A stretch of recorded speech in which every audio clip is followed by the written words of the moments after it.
MegaMel. We're at the Montana-Canada border.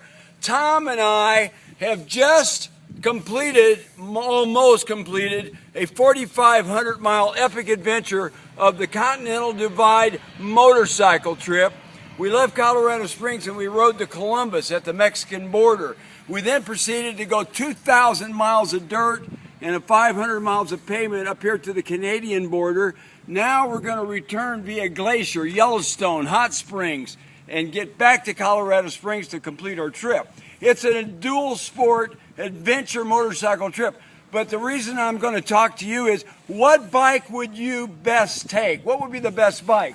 I rode the DR650. It's a beautiful machine. Trevor, my son, who's filming, rode my V-Strom, which is a beautiful machine, 650.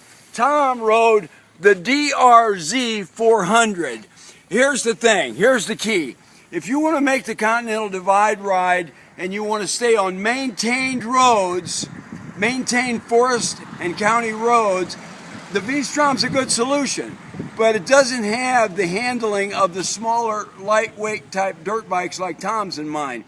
If you want to do the rough stuff, there's no question in my mind, you really should take the DRZ400, a DR350, maybe a KTM 450. Suit yourself.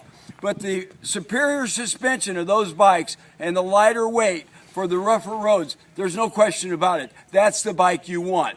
I love my V-Strom, but you got to make that decision on what is it you're going to do with the bike. Now I want to turn it over to Tom and ask him about his DRZ400. What would you do different? What would be the one thing you really like about your bike for this trip?